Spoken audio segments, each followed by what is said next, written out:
Hace unas horas, la Comisión de Justicia y Paz del Episcopado acaba de describir la dramática situación que se está viviendo bajo el gobierno del presidente Milei y el grado de devastación producido en estos 100 días de su mandato.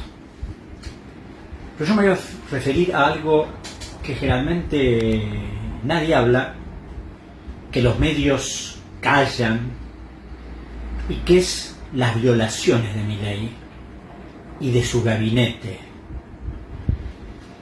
Más allá del enojo que dicen que justificó la elección de Milei por parte del 56% que lo votó, es difícil de creer que se votara con conciencia a un señor que decía que el Estado es una organización criminal que había que liquidarla, que el Banco Central debía ser dinamitado, que cuestiones fundamentales que hacen al Estado de Derecho desaparecieran sobre la base de la libertad del individualismo, y que el pueblo, que las grandes masas de gente carenciadas desapareciera o sufriera las consecuencias de lo que iba a pasar, porque esa es la realidad.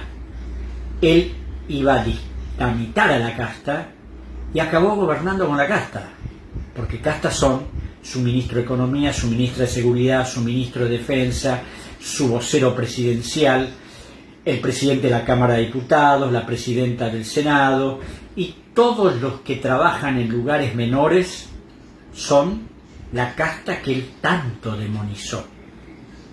Y cuando hablo de la violación a la ley es porque, primeramente, el ejercicio del nepotismo, nombrar a su hermana secretaria general de la presidencia. Es decir, se ve que si la hermana no puede estar, es la que lo controla, la que lo frena o lo que la impulsa. Entonces a todos lados está con su hermana. Es decir, es una especie de simbiosis rara que quedará a los psicólogos a analizar. Pero cuando hablo de la violación de la ley, es porque además de haber modificado un decreto para eso, modificó varias normas legales a través de decretos. Y además, el famoso DNU, Decreto de Necesidad de Urgencia, que tanta cola ha traído en los últimos tiempos, solo es defendido por el presidente y sus obsecuentes, y los obsecuentes senadores, y los obsecuentes diputados, que no tienen la menor idea de lo que es el derecho. Y si la tienen, el sometimiento es de tal magnitud que la disimulan grandemente para justificar lo injustificable. Y para tratar de relativizar la forma en que fue dictado el DNU, dicen que, claro, Cristina Kirchner dictó muchos DNU, Néstor Kirchner también, Mauricio Macri, Alberto Fernández. Lo que no dicen es que ningún presidente dictó un DNU para modificar y anular 300 normas legales, 300 leyes y decretos. Los DNU que dictaron otros presidentes eran, en el caso de la pandemia, para una circunstancia urgente, y en otros casos para hechos puntuales. Ningún presidente emitió un DNU para modificar 300 normas legales. Es mentira lo que dicen los medios y lo que dicen los diputados y lo que dicen los senadores que han justificado el DNU.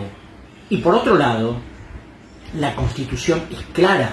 Solo se necesita una circunstancia excepcional y que el Congreso no funcione, y el Congreso está funcionando. Lo que pasa es que Milei quiere la suma al poder público, y la suma al poder público es violar el artículo 29 de la Constitución Nacional, que establece que la suma del poder público que se le entregue al presidente significa una verdadera traición a la patria. Pero parece que acá a nadie le importa nada de eso. Entonces todo lo que conforma la estructura gubernamental, los medios que lo apoyan o que se callan, consienten. Y además de consentir, aplauden. Y si no aplauden, guardan silencio. Todo lo hacen para evitar enojar al presidente o cuestionarlo.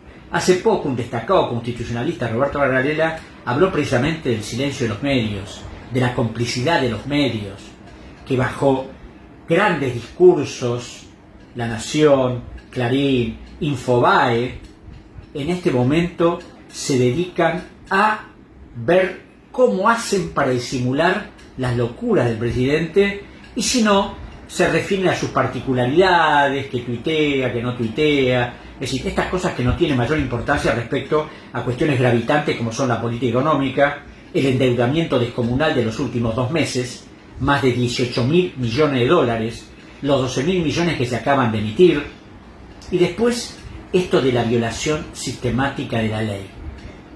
El asesor estrella Federico Sturzenegger es economista y se pone a hablar del orden constitucional sin ningún fundamento. El diputado Esper también es economista y aconseja violar la ley dictada por el Congreso de la Provincia de Buenos Aires. El vocero presidencial siempre relativiza o justifica cualquier cosa. Este es el gobierno que tenemos. Este es el gobierno que 100 días ha producido una baja de más de 60.000 personas, que ha determinado que las pymes estén perdiendo cada vez más sus capitales, que el consumo haya caído más del 28%, que la pobreza haya crecido en el primer mes de enero y siga creciendo, que la indigencia también, y que todo lo que está haciendo el presidente Milei es para favorecer a los grupos concentrados del poder, no a los más necesitados. Se han licuado las jubilaciones, se han licuado los salarios, que están perdiendo poder adquisitivo, mientras los grandes capitales, las élites, festejan y por eso lo apoyan, porque de lo contrario se hubieran mostrado enfrentadas a este sistema, que es lo que quieren hacer para tratar de que lo que no lograron en el 76, lo que no lograron en la década del 90, lo que no lograron en la gestión de Macri, ahora lo puedan implementar de manera irrestricta. Y creo que el pueblo argentino no puede tolerar de ninguna manera esta política y tiene que salir a enfrentarla con todos los medios y los recursos legales que nos asignan las normas y la Constitución Nacional para impedir que el presidente Milei destruya a la Argentina.